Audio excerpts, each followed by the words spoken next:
The horse shifted beneath him, and Harrison Oakes caught the scent before his eyes, even found her wild honeysuckle with something darker underneath, cedar maybe, or sandalwood. And when Mara Pren rounded the corner of the apothecary with that basket of herbs she'd promised to bring, he was already smiling. "New perfume," he said, not a question. Just an observation tossed out like he was commenting on the weather, and the way her green fingers tightened on the wicker handle told him everything he needed to know. She froze there in the doorway, those small tusks catching the afternoon light, her pointed ears going slightly pink at the tips in a way he'd learned meant she was either angry or embarrassed, and right now he was betting on the latter. "You noticed," she said, and her voice came out smaller than usual, less of the confident directness he'd come to expect from her over the past month of her deliveries. Harrison swung down from the saddle and tied the reins to the post outside his shop, the wooden sign overhead creaking in the spring breeze. "Hard to miss," he said, though that was a lie wrapped in honesty, because in truth most men probably would have missed it, would have been too busy looking at account books or thinking about supper or any of the thousand things that occupied minds less inclined toward observation. "Suits you better than the lavender you were wearing last week." Her eyes went wide, properly wide, and he watched her struggle with the realization that he'd been paying attention all along, that he knew she'd been wearing lavender last week and rose water the week before that, and nothing but soap the first time she'd come to his door with wild ginger root and burdock. She set the basket down on the wooden counter with more force than necessary, and he could see her working through something in her head, some calculation or decision. "My brothers," she started, then stopped, shaking her head so that the dark braid over her shoulder swayed. "I've been wearing this for a week. A whole week, Harrison. I walked past Dorn at breakfast every morning. I sat next to Garrett while he mended the fence. I helped Marcus load the wagon and stood close enough to Finn that I could count the freckles on his neck, and not one of them, not a single one, said anything." Harrison sorted through the herbs she'd brought, recognizing yarrow and feverfew, some early nettles that would need careful handling. "4 brothers," he said, remembering the stories she'd told him during previous visits, the chaos of growing up the only sister in a household of boisterous orc men. "That's a lot of obliviousness to test a perfume against." She laughed then, a sound that started bitter and ended genuinely amused. "I thought maybe I'd mixed it wrong, that it wasn't strong enough or the notes were off, but you caught it in seconds. Seconds, before you even properly looked at me." He did look at her now, properly, taking in the way she'd braided her hair with what looked like actual care instead of the quick working plait she usually wore, the green dress that was cleaner than her usual work clothes, the nervous way she was fidgeting with the strap of the basket. Something warm settled in his chest, something that felt dangerous and inevitable all at once. "I pay attention," he said simply, because there was no point in being coy about it, no reason to pretend he hadn't been watching for her arrival every week, listening for the sound of her wagon on the road. Mara looked down at her hands, those strong green fingers that could pull weeds and grind herbs and apparently tie much neater braids than he would have given them credit for. "Why?" she asked, and he knew she meant why do you notice? Why do you pay attention to an orc girl who brings you herbs? Why do you remember what perfume I wore weeks ago? Harrison moved around the counter, close enough that he could smell the honeysuckle again, that mysterious dark undertone that made him think of summer nights and secrets. "Because you're worth noticing," he said, and watched her tusks catch her lower lip as she processed that, as she tried to decide if he was being charming or sincere, or some combination of both. The truth was he'd been both since the day she'd first knocked on his door. This orc girl with dirt under her nails and an encyclopedic knowledge of where the best medicinal plants grew in the forest. He'd inherited the apothecary from his uncle 6 months ago, had moved to this frontier village expecting quiet work and simple transactions. And instead, he'd found himself looking forward to Thursdays with an intensity that probably wasn't professional. She knew plants better than half the herbalists he'd trained within the capital, could identify a dozen different varieties of mint by smell alone, and she had a laugh that made him want to be funnier, sharper, better. "I mixed it myself," she said quietly, still not meeting his eyes. "The perfume, I mean. Used some of the honeysuckle from the south meadow and cedar bark from that old tree by the river, added some amber resin I traded for at the market. Took me 3 tries to get the proportions right." Harrison reached past her for the mortar and pestle, beginning the familiar work of grinding the herbs she'd brought while they talked, because his hands needed something to do, and the rhythm of the work helped him think. "It's perfect," he said. "The cedar keeps it from being too sweet, gives it depth. Your brothers are idiots." She did smile at that, a real smile that showed those tusks properly and crinkled the corners of her dark eyes. "They're not idiots," she said, but there was no heat in it, just fond exasperation. "They're just focused on other things. Dorn's always thinking about the forge. Garrett lives for those damn sheep. Marcus can tell you everything about crop rotation but nothing about people. And Finn's got his head in the clouds half the time composing songs nobody wants to hear." "And you," Harrison said, crushing feverfew with steady circular motions, "tested a perfume you made specifically to see if they'd notice, which means you wanted them to notice, which means it bothered you that they don't pay attention." Mara was quiet for a long moment, watching his hands work. "I'm the youngest," she said finally. "The only girl. They love me, I know they do, but sometimes I think they see me as this. Fixed point in their world, you know. Always there, always the same little Mara who tags along and knows her plants and doesn't need much looking after. They don't see when things change." Harrison set down the pestle and turned to face her fully. "I see when things change," he said, and it came out more intense than he'd meant it to, more revealing, but he didn't take it back. Her ears were definitely pink now, and she was looking at him with something like wonder mixed with terror, the expression of someone standing at the edge of something high and trying to decide whether to jump. "This is a bad idea," she said, but she didn't move away, didn't break eye contact. "Probably," he agreed, because he wasn't fool enough to pretend that a human man courting an orc woman in a frontier village wouldn't raise eyebrows at the very least, wouldn't invite commentary and judgment, and all manner of complications. But he was also suddenly certain that he didn't care, that the way she was looking at him right now was worth whatever trouble came with it. "My brothers will lose their minds," she said. "That does seem likely. Dorn will want to intimidate you. Garrett will try to test your character. Marcus will give you lectures about responsibility, and Finn will probably write a tragic ballad about forbidden love that will make everyone uncomfortable." Harrison couldn't help it, he laughed, imagining the chaos she was describing. "Sounds terrifying," he said.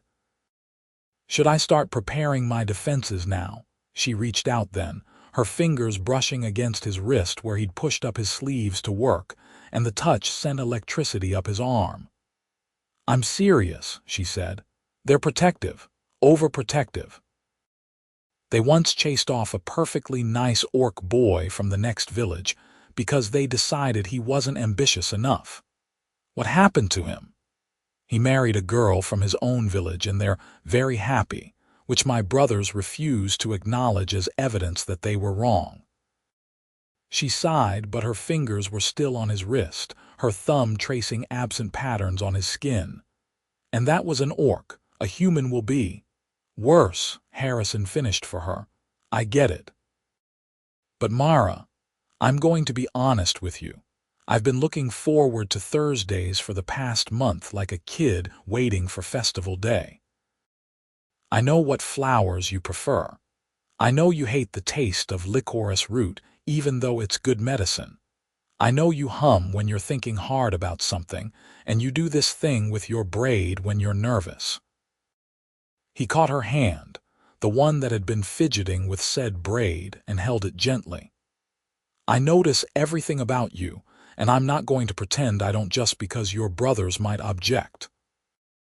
She swayed toward him, and he could see the exact moment she made her decision, could see the fear and the hope and the determination all mixed together in her expression. Okay, she said. Okay, but don't say I didn't warn you. He kissed her then, soft and careful and tasting like hope, and the honeysuckle perfume wrapped around them both like a promise. The next Thursday she arrived with herbs and visible anxiety, her eyes scanning the road behind her like she expected an army to appear. They don't know I'm here, she said by way of greeting, dumping the basket on the counter. Well, they know I'm delivering herbs to the apothecary like always, but they don't know about, you know. Harrison looked up from the tincture he was bottling and grinned. About how you let me kiss you last week, and then we talked for 3 hours and you missed supper and had to tell Dorn you'd helped me inventory stock. Exactly that, yes. She glanced at the door again. I don't like lying to them. Then don't, he said reasonably, coming around the counter to greet her properly, which involved a much more thorough kiss than last week and her laughing against his mouth before pulling back. You say that like it's simple. Like I can just announce at breakfast that I'm courting a human, and they'll pass the butter and move on with their lives. Harrison considered this while he helped her unpack the herbs, noting that she'd brought extra mint, the kind he'd mentioned he was running low on, the kind of small noticing that went both ways between them. What's the worst they can do? Lock me in my room until I see sense. Challenge you to single combat, stage an intervention, write songs about my poor judgment. She ticked off the possibilities on her fingers. Garrett will do the disappointed face that makes me feel 6 inches tall. Marcus will give me a 3-hour lecture on the practical difficulties of cross-species relationships. Dorn will sharpen his axe meaningfully while staring at you, and Finn will cry. Finn cries. Finn is emotionally sensitive and views himself as the family bard, which means everything is a tragedy waiting to be immortalized in verse. She said this with the weary affection of someone who'd lived through many such immortalizations. Harrison tried to imagine this family she described, these 4 orc brothers who'd apparently raised her after their parents died in a border raid years back, who loved her enough to be overprotective and oblivious all at once. They sound exhausting, he said. They are. She smiled, though, soft and fond. They're also the reason I'm alive and fed and educated. Dorn worked double shifts at the forge to keep us afloat. Garrett built up the flock from 3 sheep to 40. Marcus turned the kitchen garden into something that actually produces enough to sell. Finn's songs might be terrible, but he got us through the grief by making us laugh. They gave up their own chances at easy lives to make sure I had a good one. Harrison heard the love in her voice, the loyalty, and understood that whatever happened with her brothers mattered because she needed them to accept this, needed them to see what she saw in him. All right, he said. Then we tell them. Properly, I mean. No more sneaking around. She looked at him like he'd suggested they jump off a cliff. Are you insane? Possibly, but I'm also not interested in being your secret. You deserve better than that, and frankly so do I. He caught her hands, both of them this time, and held them firmly. I like you, Mara, a lot.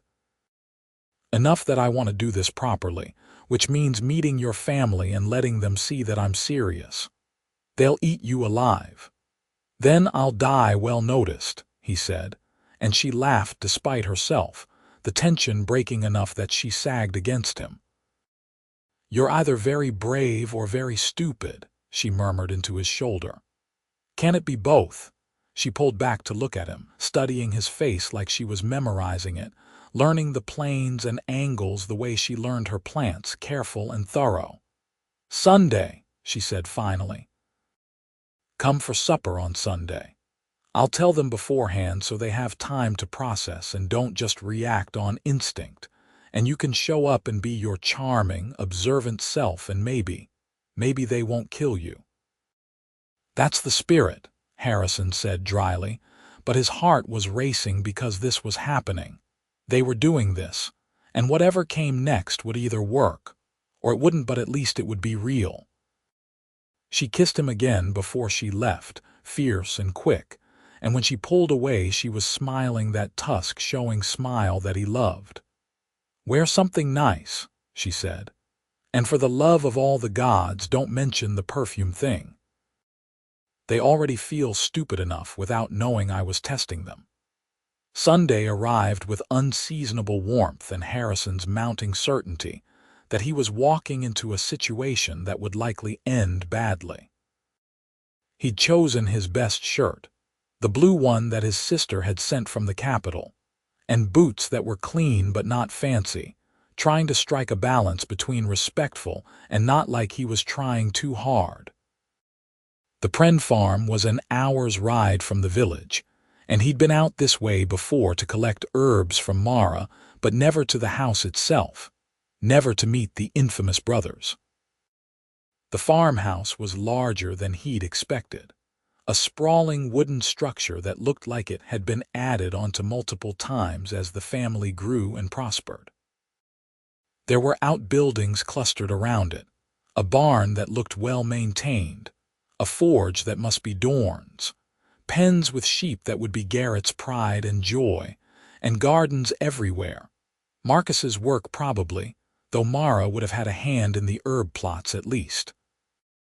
Smoke rose from the chimney, and he could hear voices inside, a rumble of deep laughter and argument and the clatter of dishes. Harrison tied his horse and stood there for a moment, gathering his courage, and then the door swung open and Mara was there, looking relieved and terrified in equal measure. "You came," she said. "Did you think I wouldn't? Part of me hoped you'd have a moment of sanity and run." She stepped outside and pulled the door mostly closed behind her, lowering her voice. "They know. I told them this morning, and it's been a day. Dorn broke a hammer. Garrett hasn't spoken except to mutter about poor judgment. Marcus has been lecturing me about historical precedents of human-orc relations, and Finn wrote 6 verses of a ballad before I threatened to burn his loot." Harrison took her hand, squeezing gently. "And yet you still want me to come inside." "I want them to see what I see," she said quietly. "I want them to understand that you're not some passing fancy or a mistake, that you notice things, that you pay attention, that you're good and kind and smart, and you make me happy." Her voice cracked a little on the last word. "I want them to give you a chance." He kissed her forehead, breathing in that honeysuckle perfume that had started all of this. "Then let's go get me that chance." The inside of the house was warm and crowded and smelled like roasting meat and bread, and the particular lived in sense of a home full of people. The main room served as kitchen and dining area both, with a long wooden table that looked hand-carved and sturdy enough to last generations.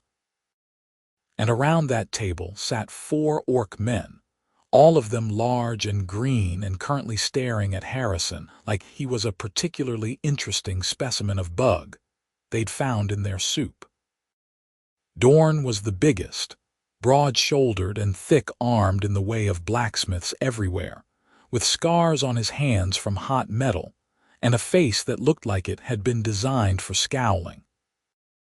Garrett was leaner but no less intimidating, with the wiry strength of someone who spent his days hauling sheep and building fences, his hair cropped short and practical. Marcus was the most scholarly-looking of the four, wearing spectacles that seemed incongruous with his tusks, his expression thoughtful and measuring. And Finn was the youngest of the brothers, closest to Mara's age, with a lute propped against his chair and an air of dramatic melancholy that would have been funny if Harrison weren't currently the target of four very focused stares. "Brothers," Mara said, her voice admirably steady, "this is Harrison Oakes. Harrison, these are my brothers, Dorn, Garrett, Marcus, and Finn." Harrison stepped forward and offered the most respectful nod he could manage. "Thank you for welcoming me into your home." "Haven't welcomed you yet," Dorn rumbled, his voice like rocks grinding together. "You're here because our sister asked, and we don't deny her much, but that doesn't mean we're happy about it." "I understand," Harrison said, because what else could he say? He'd expected hostility, had been prepared for it, but the reality of four protective brothers was more intense than the concept had been. "Sit," Marcus said, gesturing to a chair across from them next to Mara. "We have questions." The meal that followed was one of the most uncomfortable experiences of Harrison's life, and he'd once had to amputate a farmer's gangrenous toe while the man was awake and fighting him. The food was good, better than good actually. Rich venison stew and fresh bread and roasted vegetables that someone had clearly put effort into. But every bite felt like a test. The brothers took turns interrogating him, their questions ranging from reasonable to absurd. Marcus wanted to know about his training, his business, his prospects, whether he owned the apothecary or leased it, what his income looked like, what his family situation was, whether he had debts. Harrison answered as honestly as he could, explaining that his uncle had left him the shop and the small house behind it, that his parents were farmers in a village 3 days' ride to the east, that he had 2 sisters both married with families of their own, that his income was modest but steady, and he had no debts beyond the normal running costs of a business.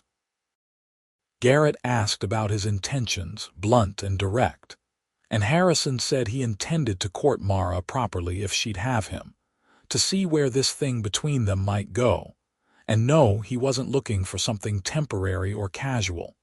And yes, he understood the complications involved. Dorn mostly just stared at him while sharpening a knife, which was its own form of interrogation, occasionally interjecting questions about whether Harrison could fight, could defend a home, knew anything about weapons or tactics. Harrison admitted he was passable with a staff and knew basic self-defense, but was no soldier, which earned him a grunt that could have meant anything from approval to contempt. Finn asked the most abstract questions, about poetry and music, and whether Harrison believed in true love or fate, and Harrison tried to answer honestly that he believed in noticing people, in paying attention, in choosing to care about the details of someone's life, and letting that build into something larger and more real than any ballad could capture. Finn looked disappointed by this answer, like he'd been hoping for something more dramatic.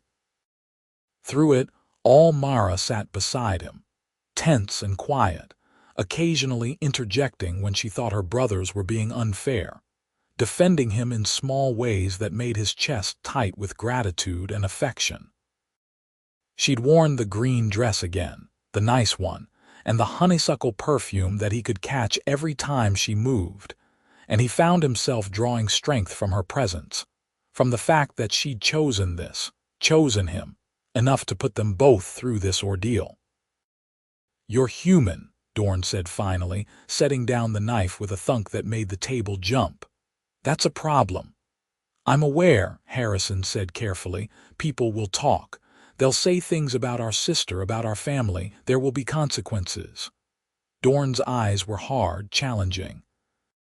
"You prepared for that?" Harrison met his gaze steadily. "I am. But I think Mara should be the one to decide if she's prepared for it, not me and not you. It's her life, her choice." I can't protect her from gossip or small minds, but I can promise I'll stand beside her through it, and I won't run at the first sign of trouble." Something shifted in Dorn's expression, not quite approval but maybe a grudging respect. "Pretty words. True words," Harrison corrected. "I know what I'm asking for. I know this won't be easy, but your sister is worth the difficulty." Mara's hand found his under the table, squeezing hard. Marcus leaned forward, his spectacles catching the candlelight. "Historical precedent suggests that human-orc unions face significant social and practical obstacles. Different lifespans, different cultural practices, different community expectations. Have you researched this at all? Do you understand what you're proposing?" "I understand that I've never met anyone who knows plants like Mara does, who can identify a dozen species of moss by touch alone, who mixed her own perfume from scratch and wore it for a week testing whether her own brothers would notice." Harrison saw all four of them react to that, saw Mara squeeze her eyes shut in embarrassment, but he pushed on. "I understand that she's smarter than half the herbalists I trained with, funnier than she thinks she is, terrible at lying, and she hums when she concentrates. I understand that every Thursday for the past 2 months has been the best day of my week because that's when she shows up at my shop.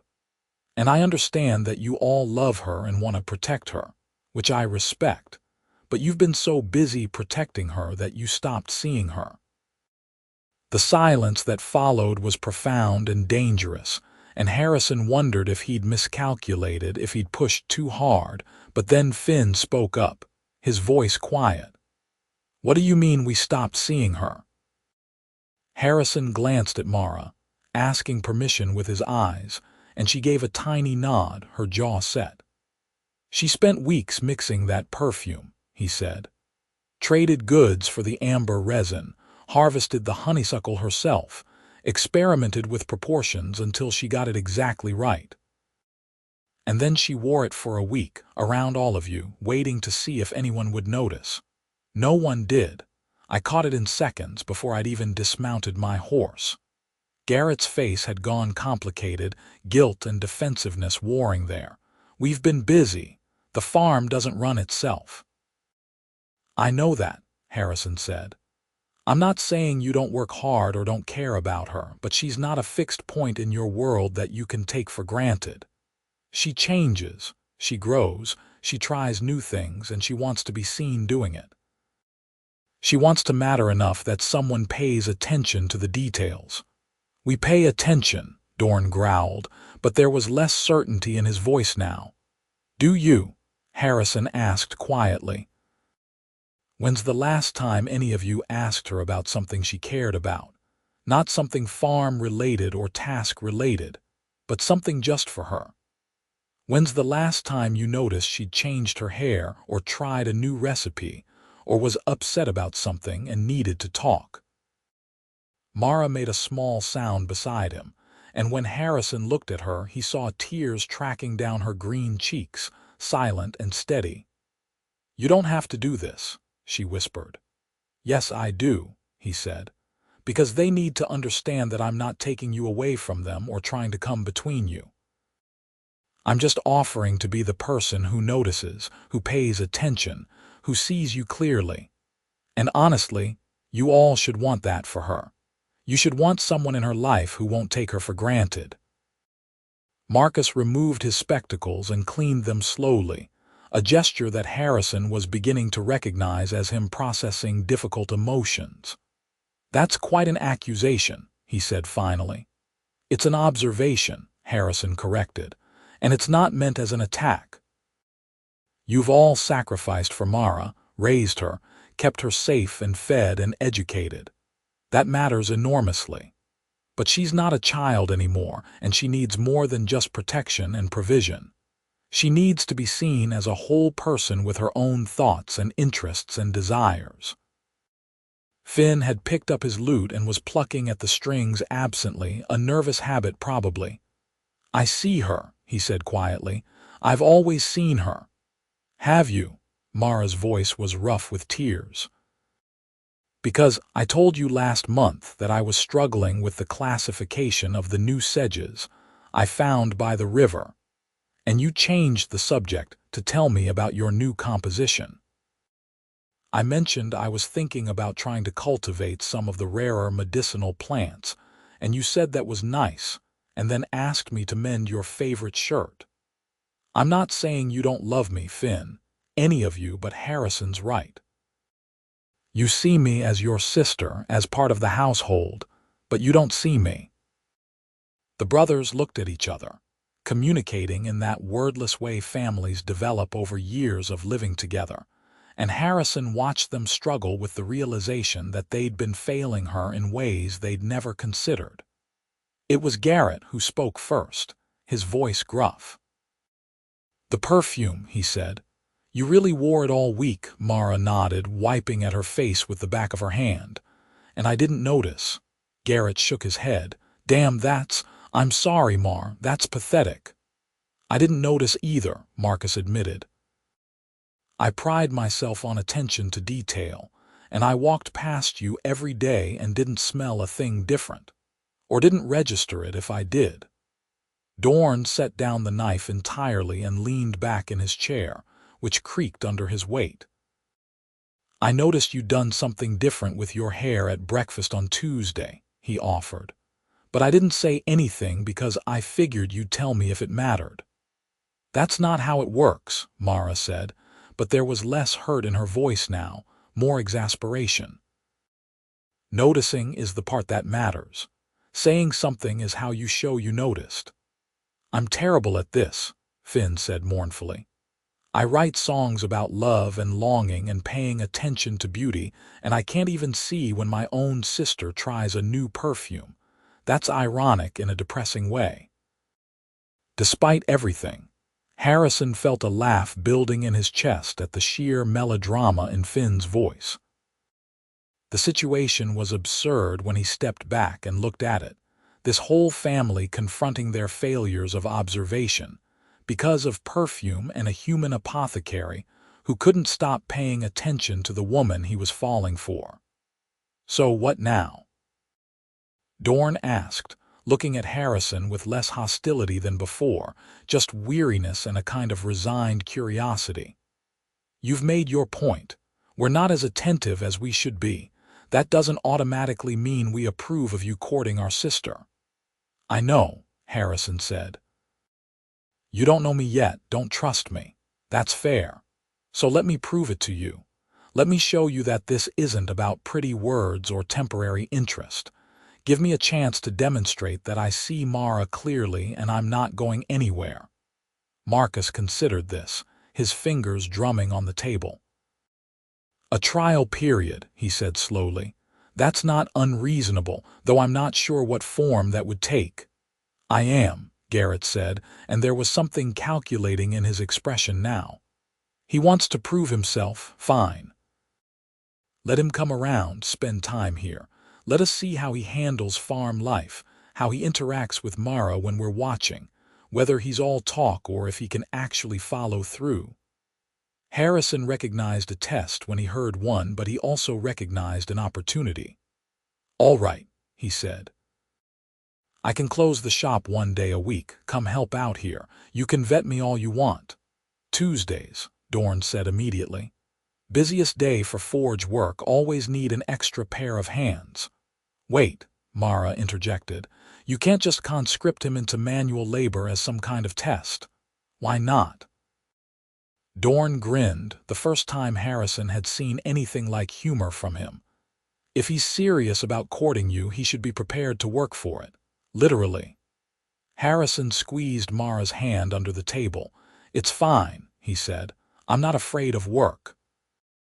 "You might be afraid of Dorn's work," Finn said helpfully. "He once made me hold heated metal for 6 hours straight to build character." "You were 14 and you'd skipped your chores to go fishing," Dorn said. "And it built excellent character. You haven't skipped chores since." The conversation devolved into sibling bickering after that, the tension breaking into something more familiar and comfortable. and Harrison felt the knot in his chest loosen slightly. This wasn't acceptance exactly, wasn't approval, but it was a chance, and that was more than he'd expected walking in. By the time the meal ended and Harrison made his goodbyes, the brothers had extracted promises for him to show up Tuesday morning at dawn, and Mara walked him out to his horse with an expression caught between gratitude and worry. "They're going to make your life miserable," she said. "Dorn especially. He'll work you until you drop just to see if you'll quit." "I won't quit," Harrison said, checking his saddle straps. "I meant what I said in there, Mara. You're worth working for."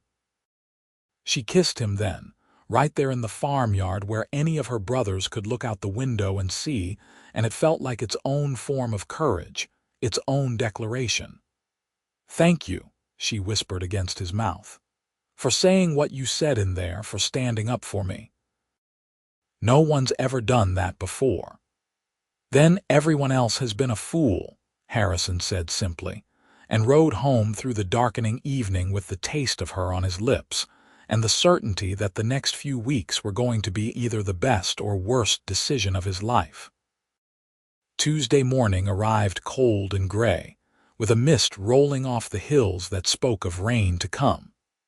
Harrison closed up the apothecary before dawn, left a note on the door explaining his absence, and rode out to the Pren farm with a sense of impending doom tempered by stubborn determination. He'd worn his oldest clothes, sturdy trousers and a shirt that could handle dirt and sweat, and brought work gloves that were probably inadequate for whatever Dorn had planned. The forge was already blazing when he arrived, heat pouring out of the open-sided structure in waves that pushed back the morning chill. Dorn stood at the anvil, hammer in hand, working a piece of metal that glowed orange-red in the dim light. He looked up when Harrison entered, his face unreadable in the shadows. "You came," he said, like he'd expected Harrison to lose his nerve. "Said I would," Harrison replied, tying up his horse and approaching the forge. The heat intensified as he got closer, almost overwhelming, and he could see why Dorn's arms were scarred and his hands so calloused. "We're making hinges today," Dorn said, no preamble or welcome. "Farm work is mostly maintenance this time of year, fixing things that broke over winter. I need 8 hinges for the new barn door, proper heavy ones that'll last. You're going to help?" Harrison had exactly 0 experience with blacksmithing, but he nodded anyway. "Tell me what to do." What followed was 6 hours of the hardest physical labor Harrison had experienced in his life.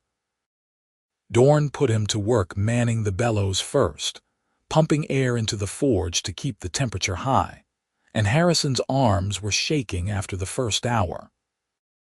Then he graduated to holding metal with tongs while Dorn hammered, which required standing close enough to the forge that sweat poured down his face, and his lungs felt scorched from the heat. Dorn barely spoke except to bark instructions, correcting Harrison's grip or timing, working with the focused intensity of someone who'd been doing this since childhood. Around mid-morning, Mara appeared with water and bread. Her eyes worried when she saw Harrison's red face and shaking hands. "You don't have to do this," she said quietly, while Dorn was selecting another piece of metal. "I can talk to him, tell him to ease up."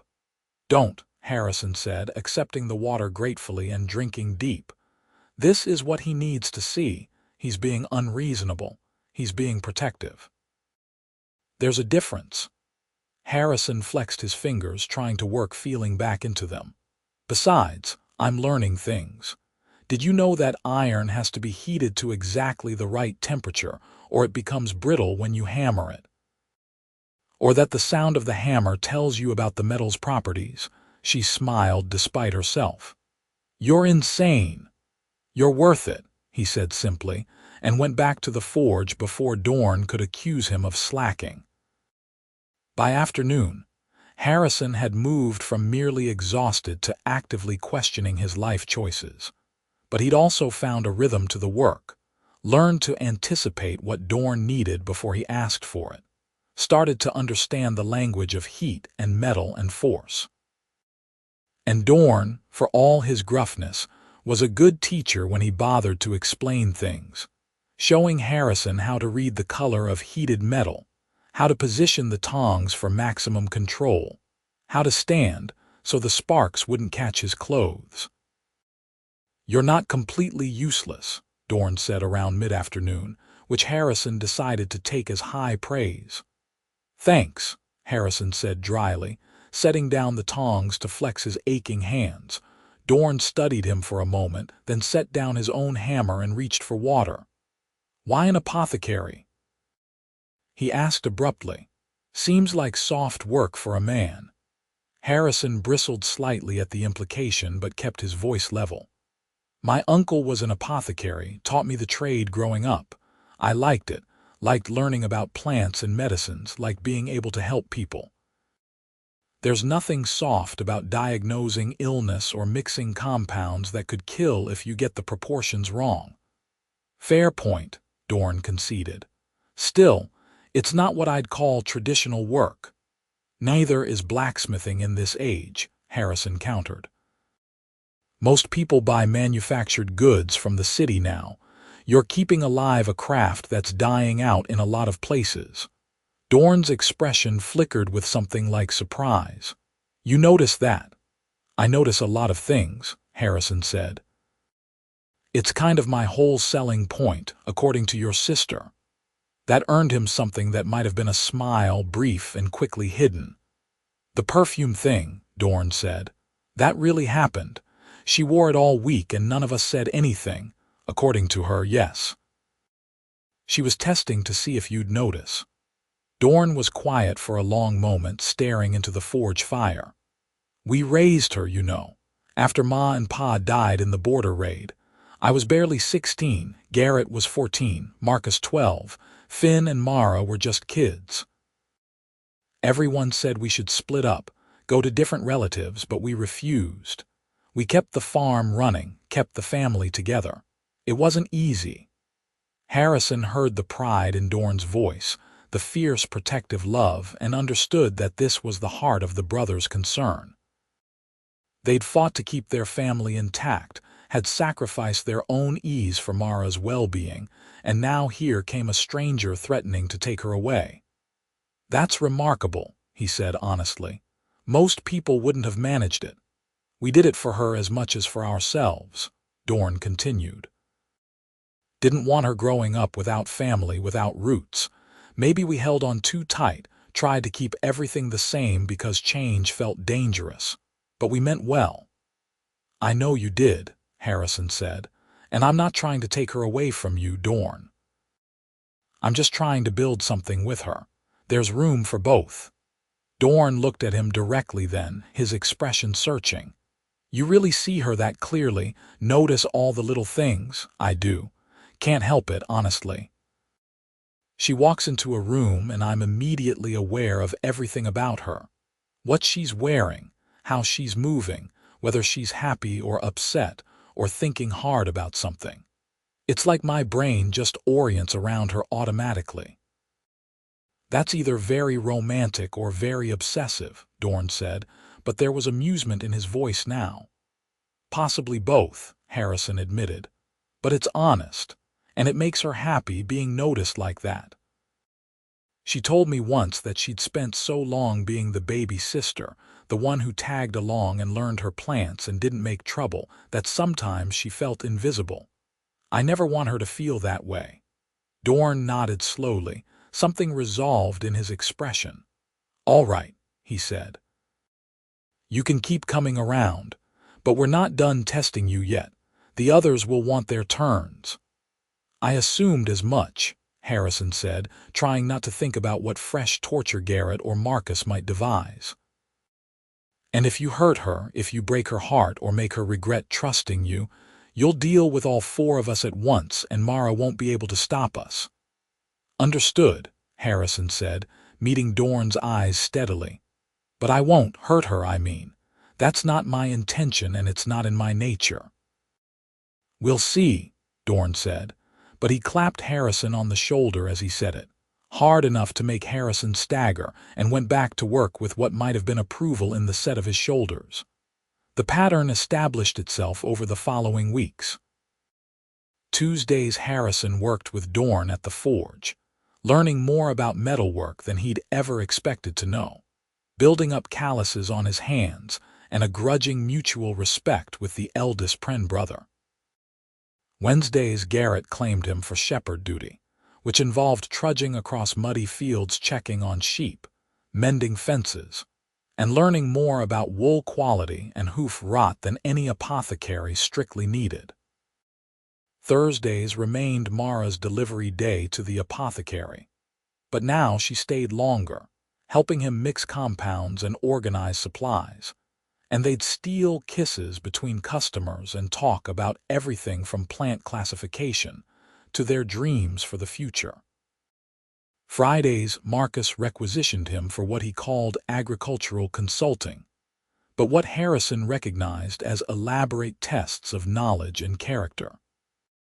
Marcus would pose hypothetical scenarios about crop rotation or pest management or household finances, and then dissect Harrison's answers for logical flaws.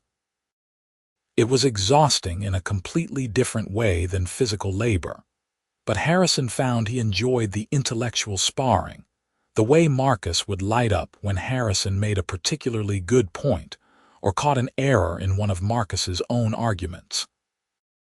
Saturdays were Finn's domain, and those were simultaneously the easiest and most uncomfortable of the weekly trials. Finn didn't believe in tests so much as emotional interrogation, asking Harrison questions about feelings and intentions, and whether he believed in the redemptive power of love while plucking mournfully at his lute. Harrison learned to tolerate the music, which was genuinely not very good, and to answer Finn's questions with the kind of earnest vulnerability that seemed to satisfy the youngest brother's romantic soul. Through it all, Mara was a constant presence, showing up to bring water or food or just to check that her brothers weren't being completely unreasonable. Harrison watched her interact with them and saw the love and exasperation and complex family dynamics that had shaped her, understood better why she'd been so desperate to be noticed as herself rather than just as the baby sister. And he noticed everything he could about her, made a point of commenting when she tried a new braid pattern or mentioned a plant she'd successfully identified, asked her questions about her interests, and actually listened to the answers. "You're really doing this," she said one Thursday afternoon, watching him measure out careful portions of willow bark for a pain tincture. "Winning them over, I mean. Garrett actually smiled when he talked about you yesterday, said you had a good eye for sick sheep." Harrison glanced up from his work and grinned. To be fair, the sheep was very obviously sick. It was limping and had discharge from its eyes. "Most people wouldn't have noticed the eye discharge," Mara countered. "They'd have seen the limp and stopped there. But you saw both, asked about other symptoms, suggested it might be an infection rather than just an injury." Garrett was impressed. "And you?" Harrison asked. "Are you impressed?" She came around the counter and wrapped her arms around him from behind, resting her chin on his shoulder. "I'm impressed that you've survived a month of my brother's torture and haven't run screaming. I'm impressed that you still smile when you see me, even though you must be exhausted from all the extra work. I'm impressed that you remember I like honey in my tea, and that I'm allergic to ragweed, and that I hum the same 3 notes when I'm concentrating." Harrison set down the willow bark and turned in her arms so he could see her face properly. "Those are easy things to remember when they're about you." She kissed him, slow and sweet, and the honeysuckle perfume that had started all of this wrapped around them both. "I love you," she said quietly, like the words had been building for weeks and finally found their way out. Harrison's heart did something complicated in his chest, a swoop and stutter that felt like falling and flying at once. "I love you too," he said, and meant it with every fiber of his being, meant it enough that all the exhaustion and sore muscles and interrogations felt worth it, meant it enough that he'd do it all again just to hear her say those words. "My brothers are going to want to know your intentions eventually," Mara said, pulling back slightly to look at him. "Like specific long-term intentions. They're not going to be satisfied with indefinite courting." "What are your intentions?" Harrison asked. "Because mine involve a future where I get to wake up next to you and notice everything about you every day, but I'm not going to assume that's what you want." She laughed, the sound bright and surprised. "That's exactly what I want, you ridiculous man. I want a life with you, however that looks, wherever that is. I want to keep bringing you herbs and learning from you and being seen by you. I want all of it." "Then we should probably start planning for that," Harrison said practically. "Which means at some point we need to convince your brothers that I'm not just serious but permanent." "They're already halfway convinced," Mara said. "Dorn told me last week that anyone willing to work the forge in summer heat for a woman must actually care about her. Garrett said you have patience and good instincts. Marcus admitted you're smarter than he expected a village apothecary to be, which is high praise from him. And Finn's been writing love ballads about star-crossed couples that are definitely about us." Harrison winced. "Are they terrible?" "Spectacularly so," Mara confirmed. "But heartfelt. The point is they're coming around. They just need one more push, one more thing that proves you're not going anywhere and you understand what you're getting into." "What kind of thing?" She bit her lip, thinking, and Harrison watched her work through possibilities in her head. "Something that shows you notice them too," she said slowly. "Not just me. Something that proves you've been paying attention to the whole family, not just performing to win their approval." Harrison considered this, thought about the past month of work and observation and conversation, all the little details he'd accumulated about the Pren brothers without really trying. "I might have an idea," he said, "but I'll need a few days to put it together. Should I be worried?" "Probably," Harrison admitted. "But trust me," she kissed him again, quick and firm. "Always." The next Tuesday, Harrison showed up at the forge with his usual readiness to work, but also with a carefully wrapped package under his arm. Dorn eyed it suspiciously. "What's that?" "A gift," Harrison said. "For later, after we work. I need to talk to all 4 of your brothers at once." Dorn's eyebrows rose, but he didn't press. Just put Harrison to work on a new project, teaching him how to make nails, which was more complicated than it sounded and required precise hammer strikes to shape the heads correctly. Harrison worked through the morning with careful focus, and when they broke for midday meal he asked Dorn if they could gather everyone. The 4 brothers assembled in the main room of the farmhouse with varying expressions of curiosity and suspicion. Mara hovered in the background, clearly dying to know what Harrison had planned but willing to let it play out. Harrison stood before them feeling suddenly nervous, the package heavy in his hands. "So," he started, then cleared his throat and tried again. "I've been coming around for over a month now, working with each of you, learning about the farm and the family. And I know this started as you vetting me, testing whether I'm good enough for Mara. But somewhere along the way I started paying attention to all of you, not just because I had to, but because you're important to her and you're interesting people in your own right." "This is a long preamble," Garrett said, but he was smiling slightly. "Right, sorry. The point is, I've noticed things about each of you, things that I think you might not have realized someone was seeing." Harrison unwrapped the package, revealing 4 smaller wrapped bundles. "Dorn, you've been favoring your left shoulder for the past 2 weeks, rolling it between hammer strikes like it's sore. I mixed you a liniment that should help with the inflammation, and I think you should consider adjusting the height of your anvil because I think that's what's causing the strain." He handed Dorn the first bundle, watched the big orc's face go through surprise, and something like wonder as he opened it to find the bottle of liniment and detailed notes about ergonomic forge setup. "Garrett," Harrison continued, "you're worried about the health of your breeding ram. You mentioned once in passing that he's been off his feed and moving slowly, and you've been checking on him first thing every morning before you do anything else. I think he's got joint problems, probably arthritis given his age, and I brought you a supplement that should help manage the pain.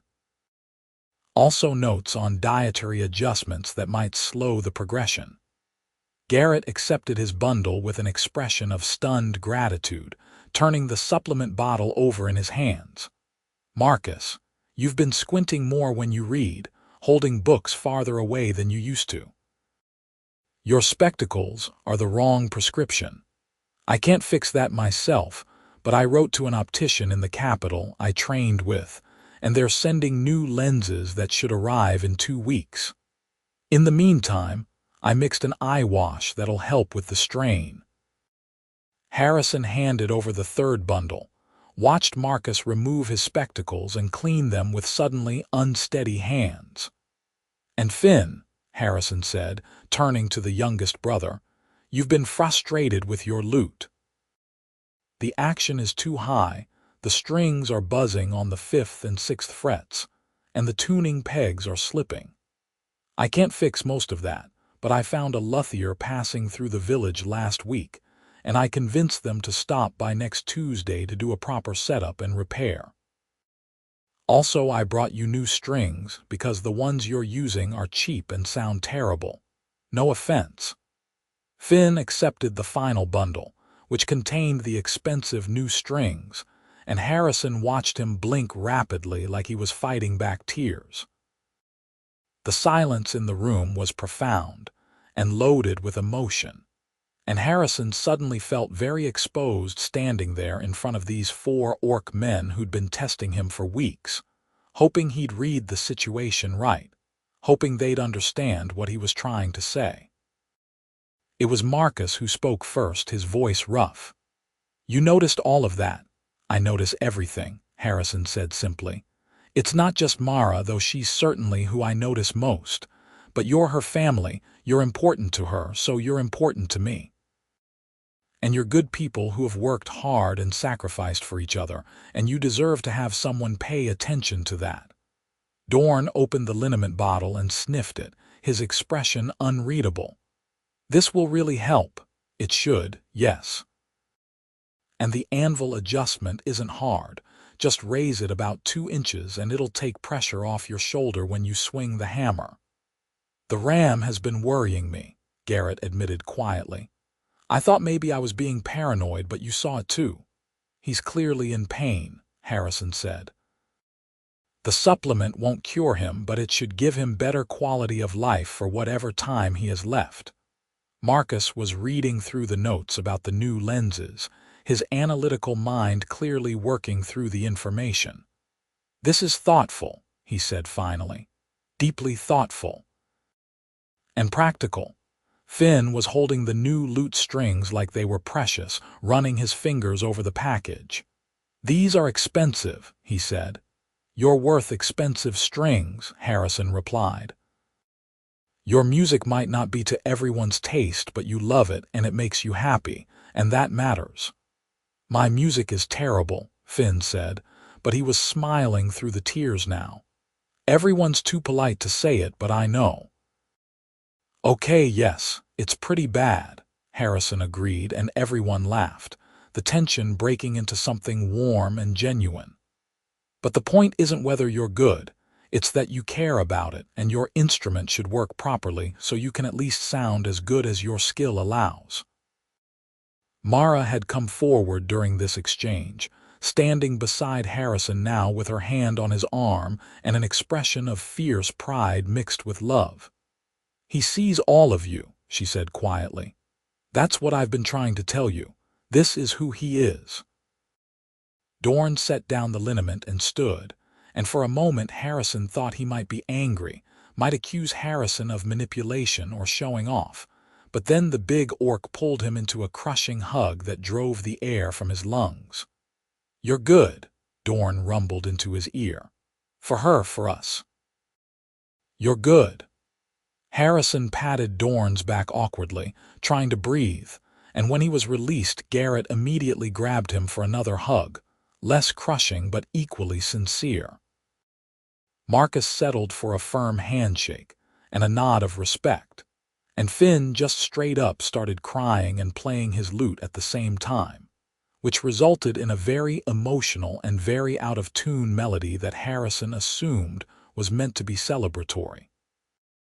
"So," Harrison said when he'd been released and had caught his breath, "I'm hoping this means you're okay with me courting Mara seriously, with intentions toward a future together."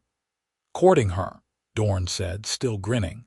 "Son, at this point we're expecting you to marry her. Preferably soon, because I'm tired of having to watch you two make eyes at each other every time you're in the same room." Mara laughed, bright and surprised, and Harrison felt his own smile stretch his face. "I can work with that timeline," he said. "We want to be involved in the planning," Marcus said immediately. "There are practical considerations, legal documents, property arrangements, Marcus. They haven't even officially decided to get married yet," Garrett interrupted. "Give them 5 minutes before you start drafting contracts." "Actually," Harrison said, turning to Mara, "I've been carrying this around for a week waiting for the right moment, and I think this might be it." He pulled the small box from his pocket, the one he'd commissioned from a jeweler in the village, and watched Mara's eyes go wide as he opened it to reveal a simple silver ring with a small green stone. "It's jade," he said, "to match your skin, because I love every detail about you, including that. Mara Pren, will you marry me? Will you let me notice you and love you and build a life with you where neither of us has to be invisible ever again?" Mara was crying now, proper crying, tears streaming down her green cheeks as she nodded. "Yes," she said. "Yes, obviously yes. You ridiculous, observant, wonderful man."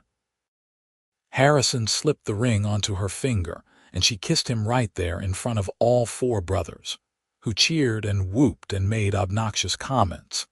And Finn immediately started composing a wedding ballad that would probably be terrible, but would absolutely come from the heart.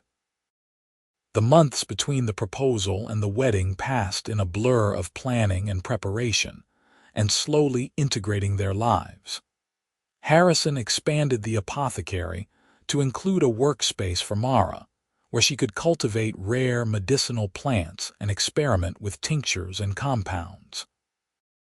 The brothers threw themselves into wedding preparations with enthusiasm that bordered on obsessive, Dorn forging elaborate metalwork decorations, Garrett insisting on providing lamb for the feast, Marcus creating detailed schedules and budgets, and Finn composing that terrible ballad plus 6 others just as bad.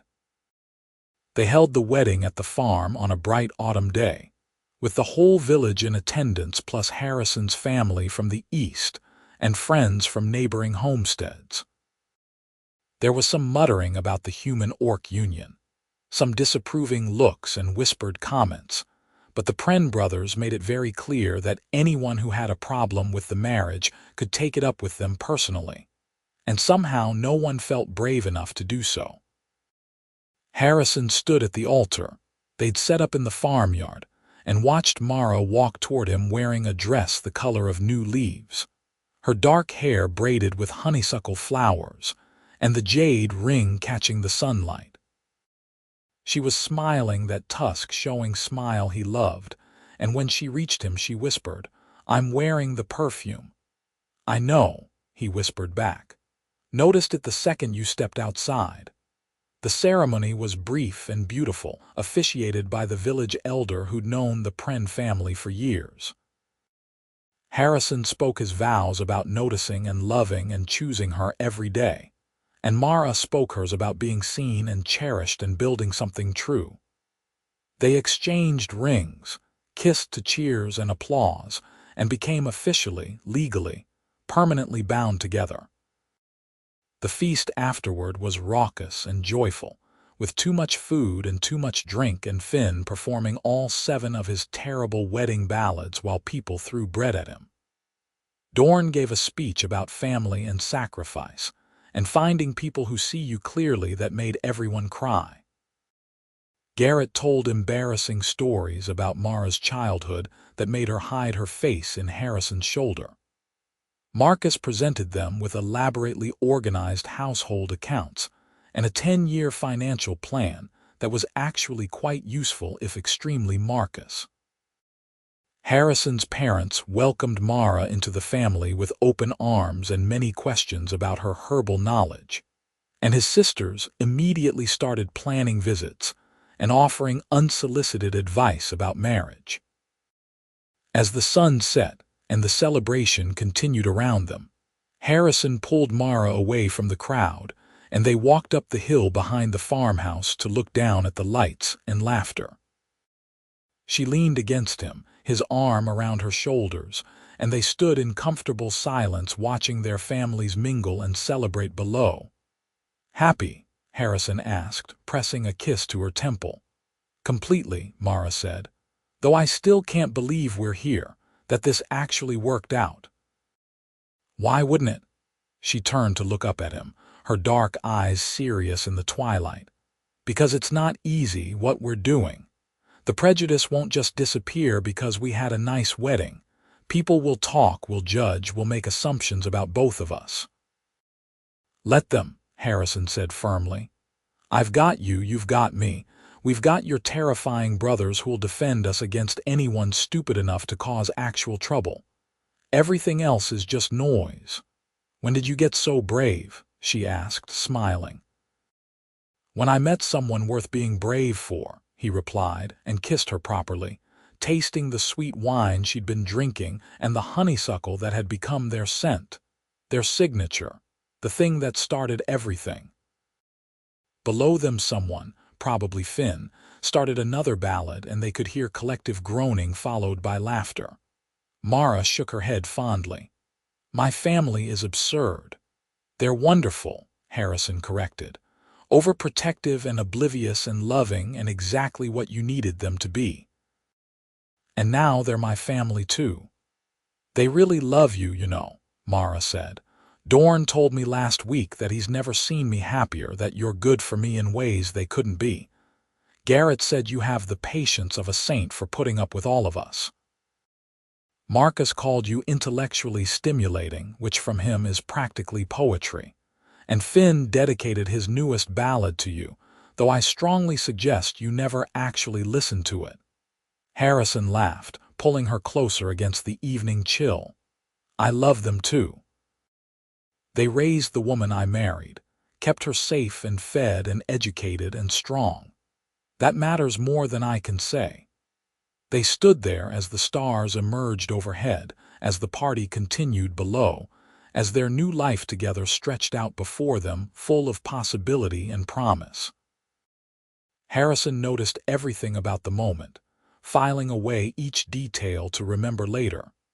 The exact shade of twilight blue in the sky, the way Mara's hand felt in his, the distant sound of music and laughter, the smell of honeysuckle perfume and autumn air, the feeling of complete and perfect rightness that settled in his chest like coming home.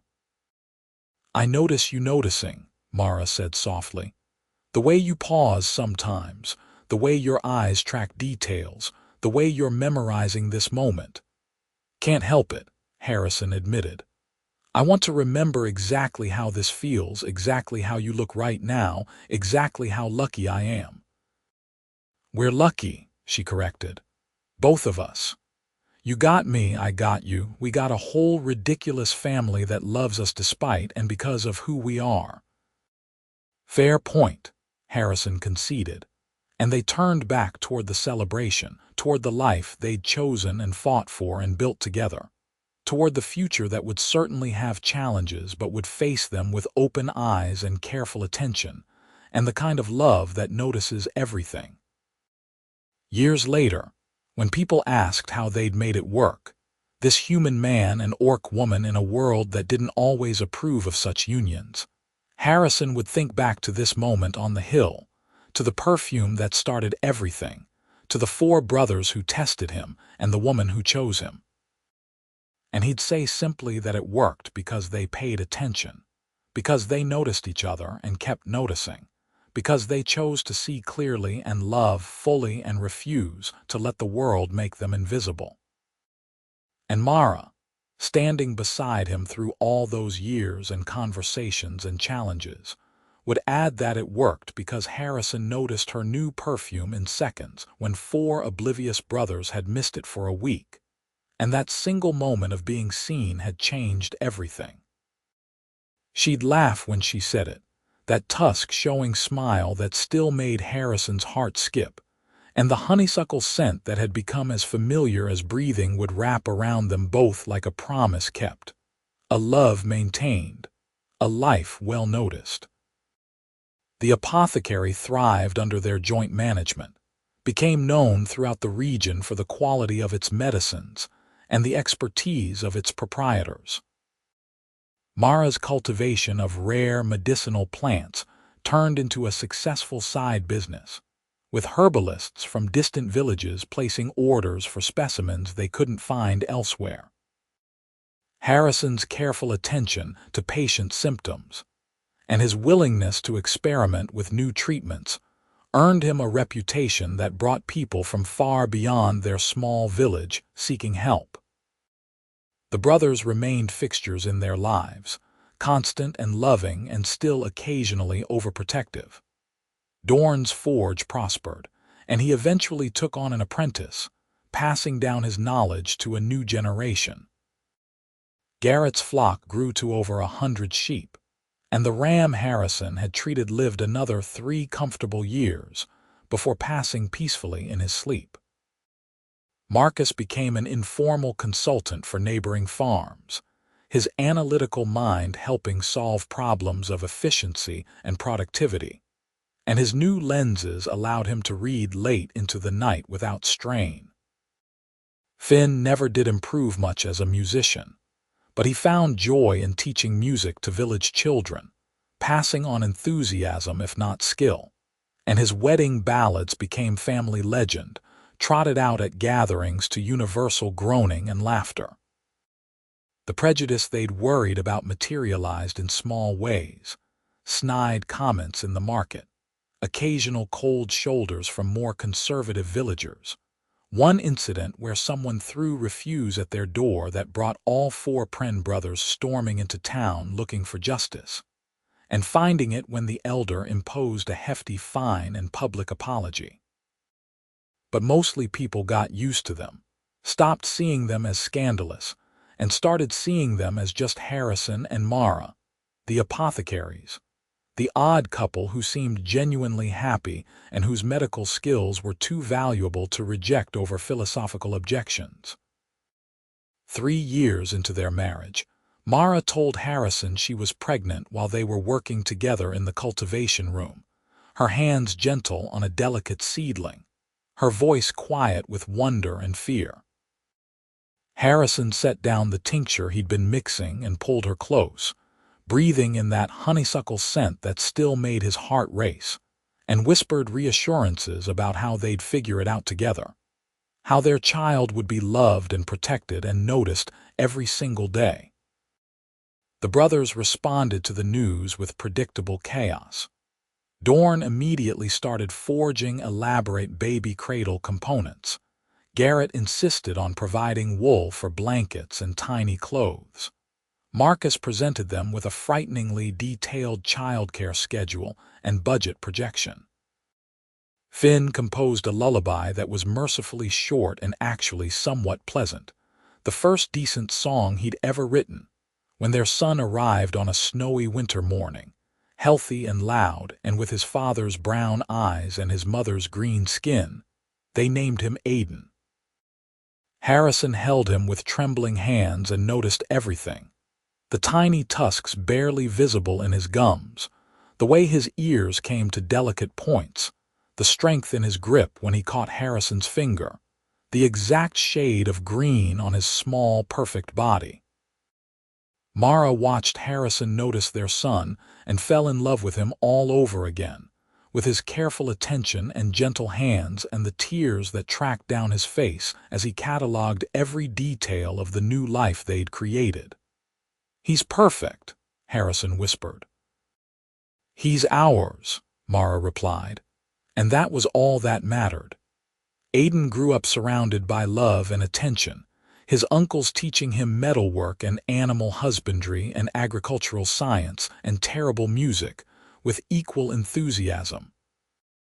He learned plants from his mother and medicine from his father, and the art of noticing from both of them.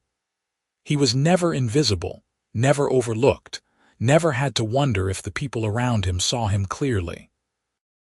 And when he was old enough to ask about his parents' story, about how a human man and an orc woman had found each other in a world that didn't always approve, Mara would smile and tell him about perfume and noticing, and 4 oblivious brothers who'd learned to pay better attention. When Aiden was 2, they had another son, Derek, who came into the world with his mother's dark hair and his father's nose and a laugh that could light up rooms. The brothers expanded their ranks of beloved nephews, spoiled both boys with attention and gifts and questionable advice.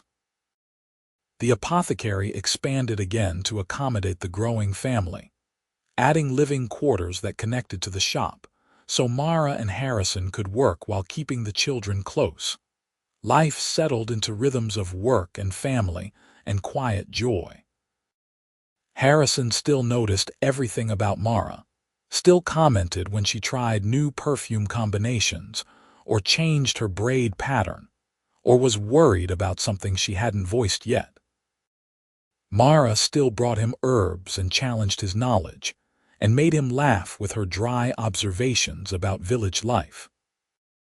The brothers still came around regularly, their presence a constant in the children's lives, their love as fierce and overprotective as ever but tempered now, with the understanding that Harrison had proven himself 1,000 times over. On their 10th anniversary, Harrison surprised Mara by recreating that first perfume, the honeysuckle and cedar combination that had started everything. She'd stopped making it years ago, had moved on to other scents and experiments, but when she opened the bottle he presented her and caught that familiar smell, she laughed and cried at the same time. "You remembered the exact proportions," she said, wonder in her voice. "I remember everything about you," Harrison replied, because it was true then, and it was true now, and it would be true every day of their lives together. "How could I forget the perfume that made me fall in love with you?" "I thought you fell in love with me because of my extensive knowledge of medicinal plants," Mara teased, dabbing the perfume on her wrists. "That too," Harrison admitted. "And your laugh, and your hands, and the way you argue with me about tincture proportions, and how you hum when you concentrate, and approximately 1,000 other things I've noticed over the years." She kissed him then, soft and familiar and tasting like home, and the honeysuckle wrapped around them like it always had, like it always would. A scent memory of the moment everything changed because someone paid attention. The years continued their steady march forward, bringing changes and challenges and small joys. Aiden developed a fascination with metalworking and spent hours at Uncle Dorn's forge, learning the trade with the same careful attention to detail his father had modeled. Derek preferred animals and could often be found helping Uncle Garrett with the sheep, his gentle hands and patient nature perfect for the work. Both boys learned plants and medicine from their parents, absorbed the lessons about noticing and caring and seeing people clearly. The village that had once whispered about the scandalous mixed marriage grew accustomed to the Oaks family, integrated them fully into community life. Harrison served on the village council, his knowledge of medicine making him valuable for public health decisions. Mara taught classes on herb cultivation and identification, sharing her expertise with anyone interested in learning. Their children played with human and orc kids alike, bridging the divide simply by existing, by being loved and loving without regard for the artificial boundaries others tried to maintain. When the boys were 8 and 6, Dorn approached Harrison and Mara with a proposal. He'd been thinking about retirement, about passing on the forge to someone who'd care for it properly, and he wanted to know if Aiden might be interested in apprenticing seriously, in learning the trade not just as a hobby but as a potential future. Harrison and Mara discussed it with their son, who lit up at the possibility, and the arrangement was made. Aiden began spending 3 days a week at the forge under Dorn's tutelage, learning the craft that had been part of his family's story from the beginning. Similarly, Derek expressed interest in proper shepherding, and Garrett took him on as an informal student, teaching him the complexities of flock management and animal husbandry. The brothers who'd once tested Harrison now invested themselves in raising his sons, passing down knowledge and love, and the particular brand of fierce protective care that defined the Pren family. "We've come a long way from that first awkward dinner," Mara said one evening, watching the boys play in the yard while the brothers supervised with varying degrees of attention. She and Harrison sat on the porch of their home, the apothecary closed for the day, the summer evening warm and golden around them. "We have," Harrison agreed, his arm around her shoulders, her head resting against his chest. "Though I maintain that dinner wasn't that awkward." "You were terrified," Mara countered. "Well, yes, but I hid it well," she laughed, the sound as familiar and beloved as breathing. "You did not hide it well. Finn told me later that you were sweating so much he thought you might pass out." "Finn's observations are notoriously unreliable," Harrison said with dignity, and Mara laughed harder. They sat in comfortable silence, watching their life unfold in the yard before them, their children and their family and the world they'd built against odds that had seemed insurmountable once. Harrison still noticed everything, still paid careful attention to the details others missed, but the stakes were different now. It wasn't about proving himself anymore, wasn't about winning approval or demonstrating worth. It was simply about loving fully, about seeing clearly, about being present in each moment with the people who mattered most. "I'm glad you noticed my perfume," Mara said quietly. "Best moment of observation in my entire life," Harrison replied, pressing a kiss to her temple. "Though I notice excellent things about you every single day." "I know you do," she said. "That's why I love you."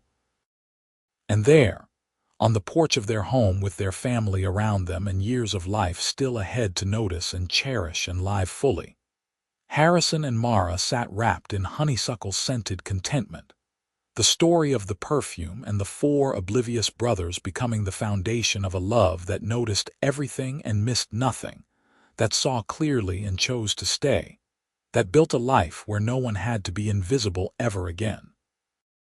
The evening deepened into night, stars emerging overhead, and still they sat together, noticing each moment, grateful for the perfume that had changed everything, for the attention that had sparked love, for the family that had tested and accepted and become the bedrock of their happiness. And if Finn started playing his lute somewhere in the distance, composing yet another questionable ballad about love and noticing, and the redemptive power of attention, well, that was just family, and they wouldn't have it any other way.